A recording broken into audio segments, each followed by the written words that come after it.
Hi and welcome back to the Crypto Caveman channel. This is the Crypto Caveman. Today we're going to talk about why it's important to have a hardware wallet. And I'm going to get into an experience I had with a cryptocurrency exchange called Einstein and how they fucked me over along with all of its other users for more than $16 million. But before we do, I'm going to show you here what what is a cryptocurrency wallet and what's the difference between a hot and a cold wallet. So here we go. A cryptocurrency wallet is a method of storing cryptocurrency. Kind of. The term wallet might be a bit deceptive as it does not house cryptocurrency tokens in the same way that a normal wallet or even a regular bank account does. You can't get Bitcoin and put them in your wallet, but you can get Bitcoin and hold them securely using your wallet. Essentially, a wallet does not keep your tokens safe, but it does look after the key you use to get your tokens. What is a hot wallet? A hot wallet is used online through platforms who offer the storage services. In hot wallets, the user entrusts their private and public keys to the platform, who then manages and secures both keys. It is not recommended to leave large amounts of cryptocurrencies in a hot wallet as the systems could be vulnerable to hacking. Or, the person that's running the exchange could just take off with everybody's fucking cryptocurrency. It is also advised that you do thorough research into the wallet provider before signing up. There are malicious scam projects which are looking to steal funds from from vulnerable users. Many cryptocurrency exchanges offer a wallet service to make trading convenient for the user. For example, if you sign up to CoinDirect, you immediately receive a wallet from where you can trade, sell, and store your cryptocurrencies.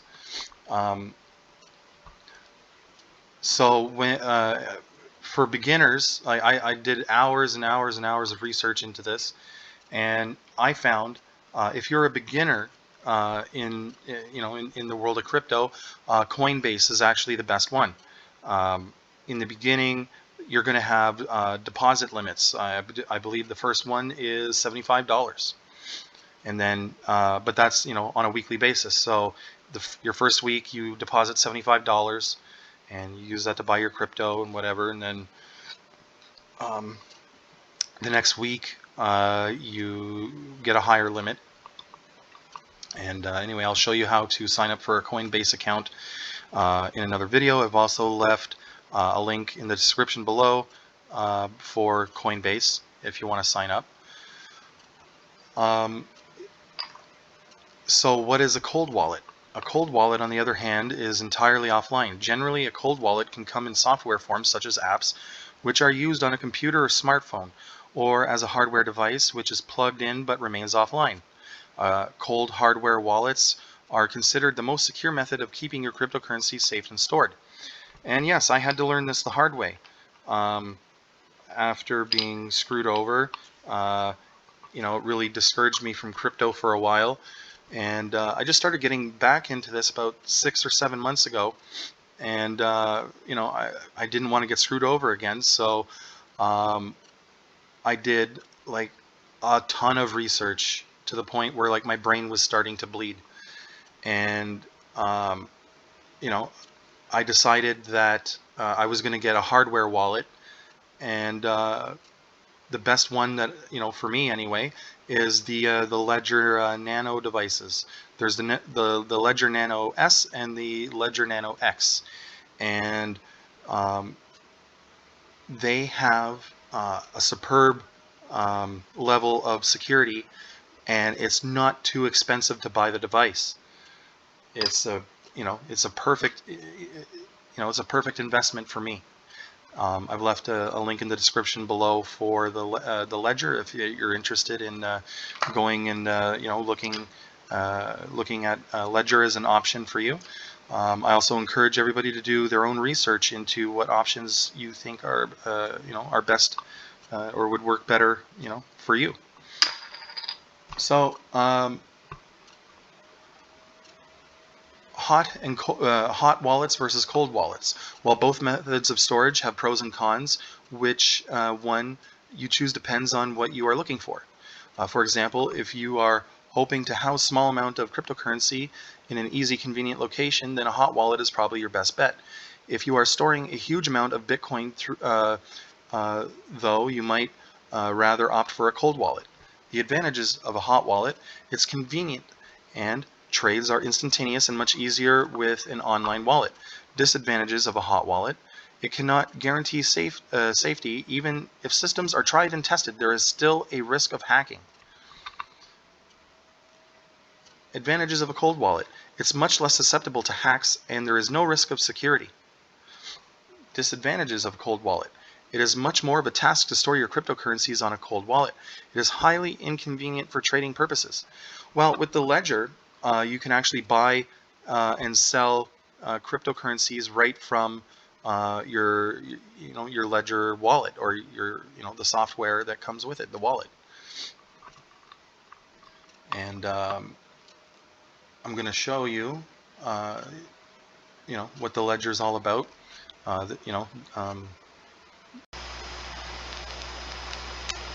And who better than to hear it from than the company itself? Crypto is the easiest asset in the world to steal. Ledger's mission is to bring security to crypto owners. We believe crypto security should be accessible whenever you want, wherever you want. We are proud to introduce our latest generation hardware wallet, the Ledger Nano X, keeping your crypto secure everywhere. It features Ledger's most advanced security architecture with a state-of-the-art secure chip. The true revolution of the Nano X is mobility. It features Bluetooth. Thanks to the Ledger Live mobile application, you can now safely manage your crypto on your iOS or Android smartphone. We have listened to your feedback. With the Nano X, you can now store up to 100 applications at once. To enhance user experience, we have increased the device screen size, improved navigation, and added a control center where you can easily manage all your settings. The Ledger Nano X is the culmination of months of research and development from all the Ledger teams. We are extremely proud and excited to share the results with you. Crypto is global. And now, with the Nano X, Ledger brings security everywhere you go. Ledger Nano X. Keep your crypto secure everywhere.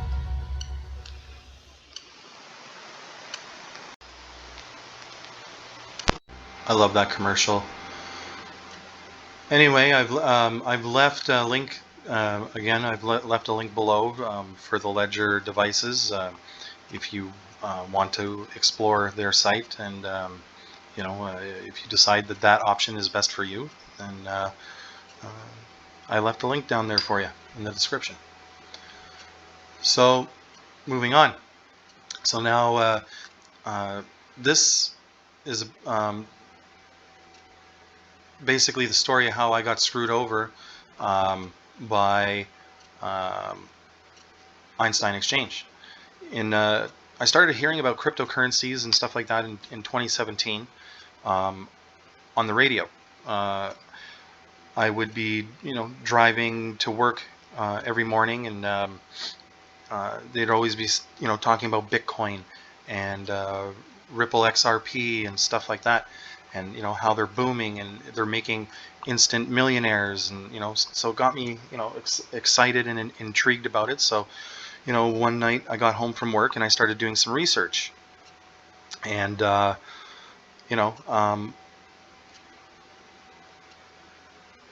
I figured out that I wanted to be involved in this. I wanted to have cryptocurrencies because, after doing all this research, I realized that this stuff is the future of the financial world.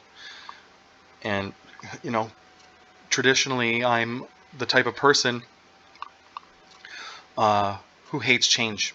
Honestly, I don't I hate technology. I'm not a fan of it at all. If I could, um, be like an Amish person, I would. Um, I don't like technology at all. But if we are going to, um, you know, be able to interact in the world that exists, we have to at least somewhat get with the times. So, um, I started learning about crypto and all that stuff. Then I started buying it. And in 2017, there was a crypto market boom. Um, and it was making people, overnight millionaires and shit like that. So I wanted to be a part of it. So I was researching crypto exchanges, and as a person, who has never really um, known a lot about technology, and I definitely wasn't up with the times. Trying to discover all this stuff back then was, pretty difficult. I'm still learning a lot even today. Um, so uh, I was looking at the different types of crypto exchanges, or the different ones, and I wasn't. I didn't want to trust a foreign exchange. Um, you know, one say based in Japan or China or Europe or whatever, because if I got fucked over, who would be there to enforce any laws? Who would who if I got screwed over, who would be there to protect me, protect my interests? I'm not going to rely on a foreign government to protect uh, my interests when I'm thousands and thousands of miles away. So I went with Einstein Exchange because they're based in Vancouver. Or they were based in Vancouver, and I thought that was the way to go. I'm like, who, what kind of Canadian would fuck over one of their own countrymen? Well, turns out that the owner of Einstein Exchange, um, he would do that, and he did. Here's one of the articles here from Global News. 16 million in funds allegedly owed to crypto traders, all but gone. A troubled Vancouver crypto exchange business that was shut down in early November, that's in 2019, amid allegations that it owes its clients $16 million, only has about $45,000 in hard assets remaining, according to a court-appointed receiver. The BC Securities Commission, or the BCSC, shut down Vancouver's Einstein Exchange after investigating numerous complaints from clients who said they could not access their cash and cryptocurrency assets from the company, which offered crypto trading services. I was one of those customers or clients. I'm not going to tell you how much I invested, but I'm fucking pissed off about it. And I'm not holding my breath. I know I'm not going to get anything back. A receiver, Grant Thornton Limited, was appointed to seize Einstein's assets and return the allegedly missing funds to clients. Most of these assets included cryptocurrency such as Bitcoin, according to BCSC case filings. There was a guy, his name was, or is, Scott Nelson, Scott Nelson. And he's a Vancouver-based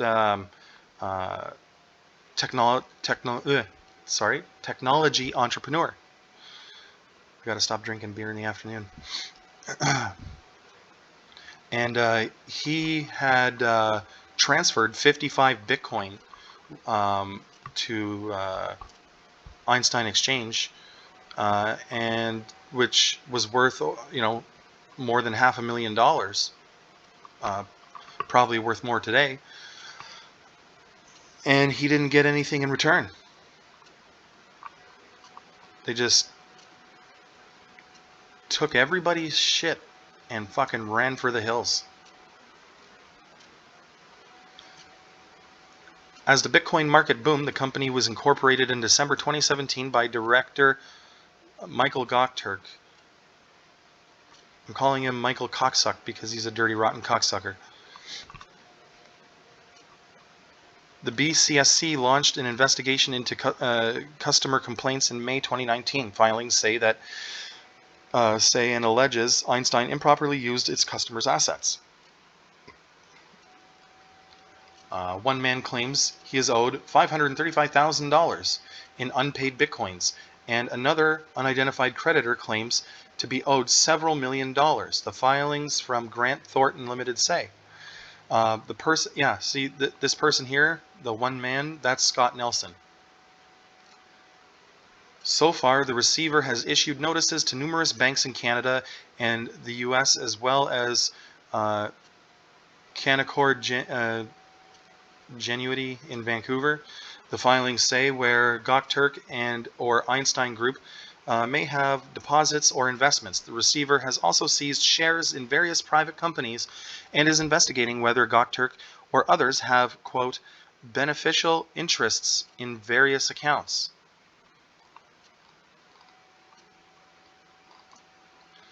And you know, after these articles came out, there's been nothing, not a fucking word about what has been going on. And you know, I'm going to call the British Columbia Securities Commission. I'm going to give them a call and I'm going to ask them, and I'm going to let you guys listen to the conversation that we're going to have. And I'm going to do it through my I'm going to create a news report, if you will, or a live crypto caveman special report, and you guys will get to see that in just a few minutes.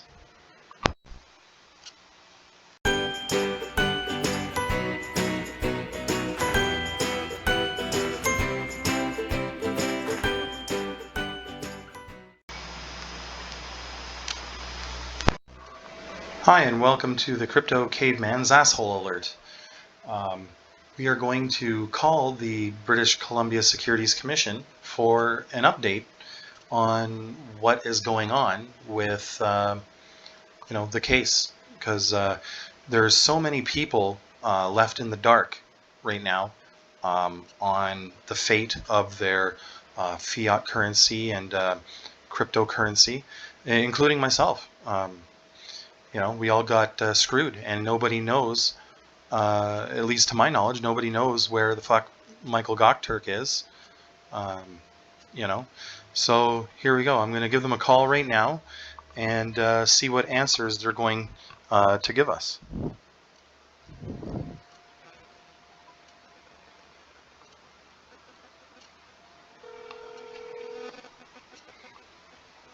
afternoon, Securities Commission. How can I help you? Hi, how are you today?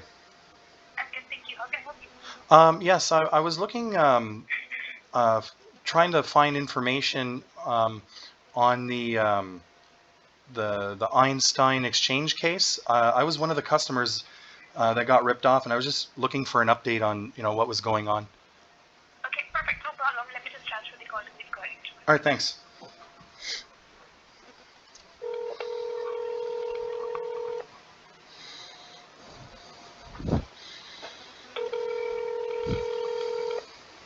Good afternoon, inquiries. Karen speaking. Hi, how are you today?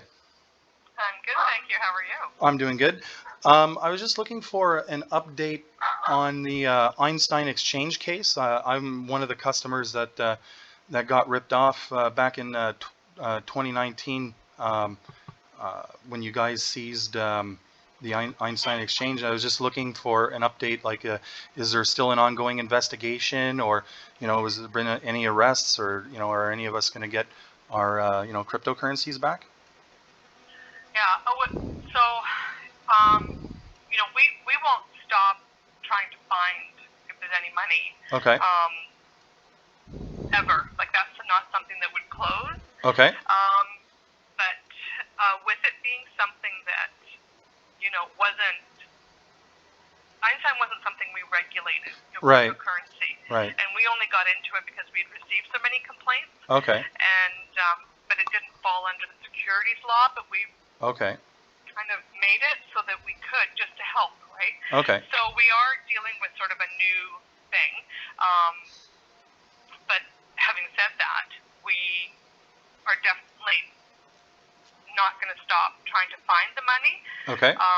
At this point, there's not, there's not anything that I've got to report. Okay.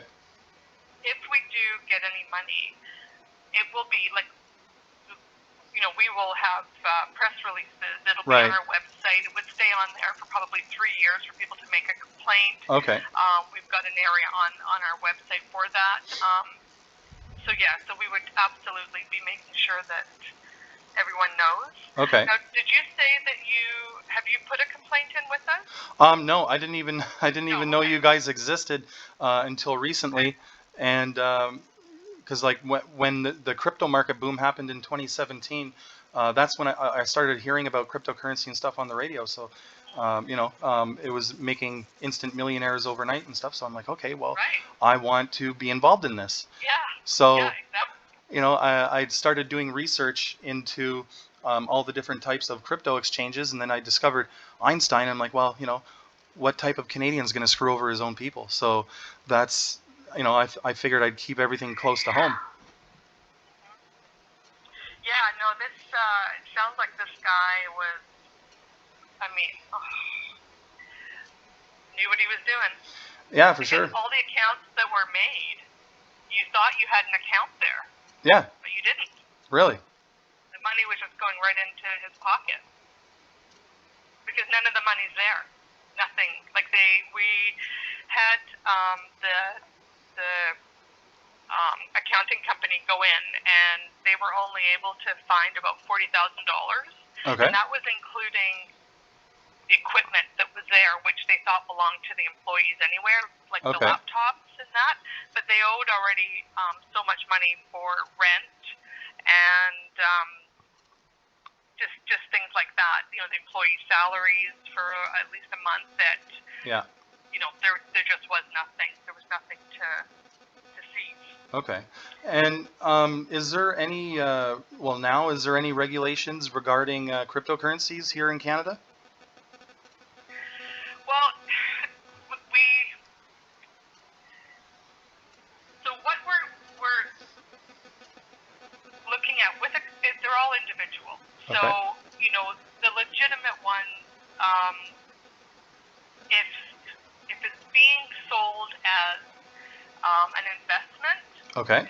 then we can attach it to derivatives. Okay. So a derivative is something that you pay, and you pay money for something that you expect to get a return on at some later time. Okay, right. And now, technically, a derivative could be you go and you buy a couch online, but you're not getting it delivered for 2 weeks. That could technically be considered a derivative.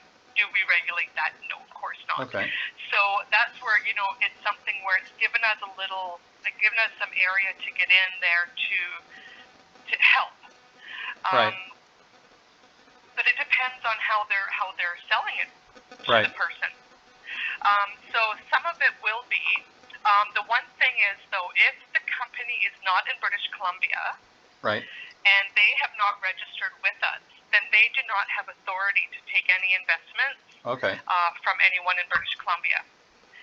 So if we find out that the company has done that, and we get someone, will put that sort of complaint into us or give us that information, Right. and we can show that yes, they did want to take money or did take money from someone that was in BC without being authorized to do so, then we can put them onto our investment caution list. Okay. So there is a lot of crypto companies Oh yeah. on our investment caution list. Like we're adding on to them, I'd say almost daily. So all the other provinces would have their own regulations regarding cryptocurrencies? basically the same across the board. Okay. Where if you're not regulated in that province, then you can't sell. Okay. Or if you're not registered in that province, you can't sell to people in that province. Okay. Now, get registered. Yeah, exactly.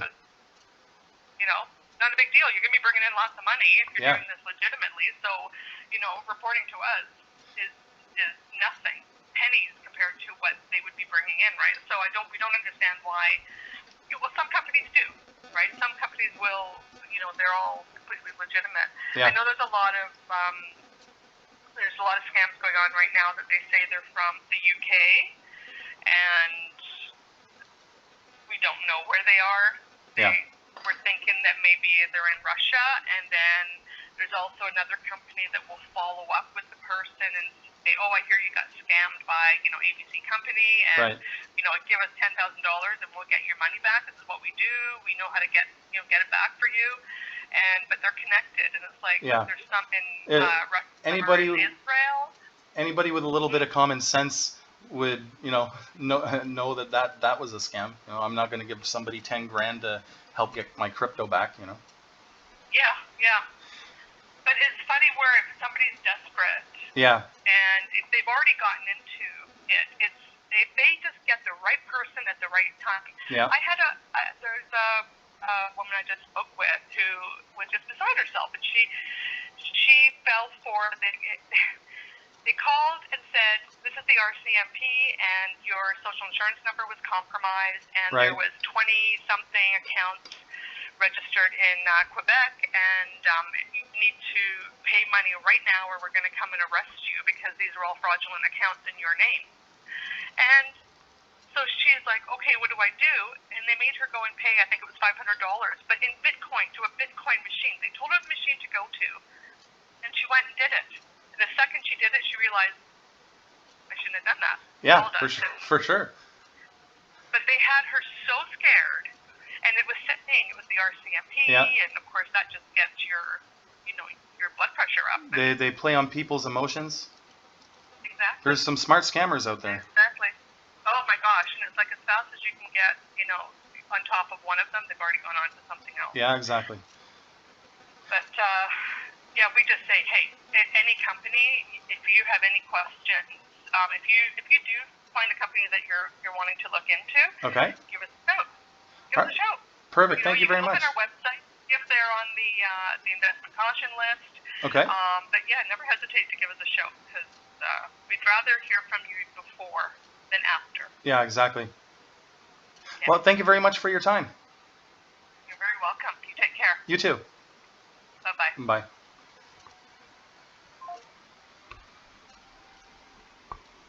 So there you have it from the BCSC. They're never going to give up, they say, and we're probably not going to get our money back. There's not a whole lot of regulations, so the Wild West right now, and until there's more regulations regarding cryptocurrency, it's going to be kind of hard to police it. And there was another woman that I got in contact with. Her name is Anne. I'm not going to say her last name or anything because she wants to maintain her privacy, which is I'm all about privacy. And so when we were talking, I asked her if she had heard from the BCSC, and she said that she contacted them about 2 months ago, and they're still compiling data, and it's going to take some time. And she said that she wasn't sure on how long it's going to be, and she's praying that she will get her funds back. But after talking to that very nice lady from the BCSC, I know that money is all gone. All that cryptocurrency is all gone. And Michael Gokturk, that rat-faced fuck, is out there enjoying himself on our fucking dime. This is why it's extremely important to have a hardware device.